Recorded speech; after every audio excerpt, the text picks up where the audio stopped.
Hello everyone, I'm Sathander and today we're going to make a stopwatch using C#. We'll create a display for the time, minutes, seconds and centiseconds, and 3 buttons. One to start the clock, one to stop, and one to reset time. Let's get started.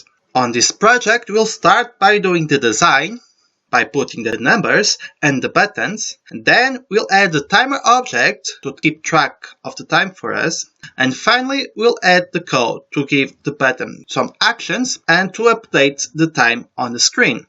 Let's start by creating a new project and choose Windows Form application and give some name to our project. Let's say Stopwatch. And now let's populate our form. Let's increase a little bit, put some labels that will have the numbers that we want. Let's say the text will be 00 for minutes, and it will be called, on the design, will be called label minutes. We also want this to be bigger, so let's increase our font size to, let's say, 30 seconds. And let's add some buttons. Button 1, it will have the text start, and let's call it button start, copy, paste, paste. Now let's add the timer object to our project by clicking and dragging the timer onto our form. Let's make it enable to work, and let's make it tick every 10 milliseconds or 1 centisecond. And now let's start putting some code to our project. Let's double click on the form and it will create on our code section a method that will run when the project starts. And when it starts, we want a few variables. Let's call them time in centiseconds to be equal 0, time in seconds to be equal 0, and the time in minutes to be equal 0. Let's declare these variables here at start outside. They are all integers. Call it seconds. And now let's start adding some function to our buttons. The start, if we click the start button, we want to make the clock to be active. Let's create a new variable called bool is active. It'll start by being false. It's not active when it's created. When we click the button start, it starts counting time. So it say is active equals true when we click the start button. When you click the stop button, it stops being active. So is active equals false. And when we press the reset button, we might want it to stop. Let's say is active equals false, and we want the time to be 0. But we've got already here the same formula that we're going to use.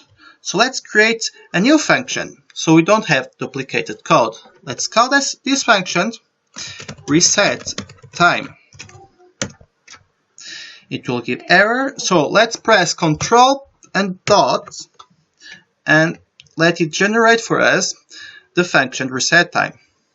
And for it, let's Ctrl paste the function. And let's replace this by the function time. This one is false.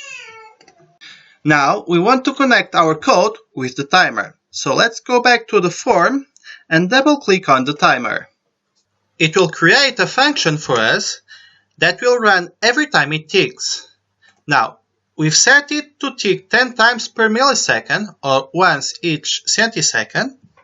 So every time it runs, we'll say that time in centiseconds has increased by 1. But this will only be true if the clock is active.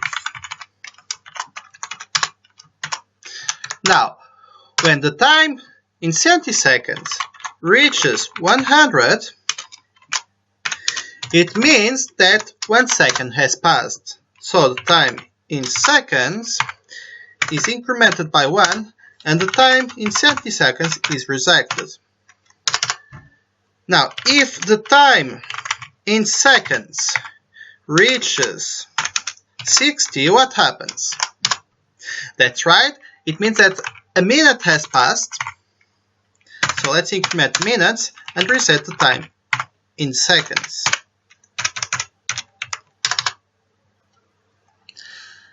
And now we also want the function to, and now we also want this method to update the clock on the screen. So let's create a new function called drawTime. Let's press Ctrl dot and generate method. And here we'll say that label that holds the centiseconds value, his text will be equal. I could write just time in centiseconds, but that's not what I want, because I want it to have always two numbers. So I'll put here string format that will take one argument and will have the format of two numbers.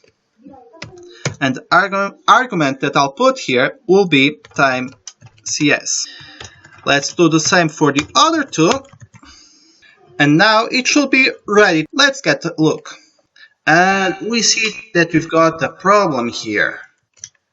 We want this with two numbers and not just one. And I think the error is this one, because it doesn't take a comma. And it should work fine now. Great, let's start. It runs, stop. It stopped, and when it resets, it goes back to 0. Wonderful! Thank you for watching. I hope you enjoyed, and see you next time.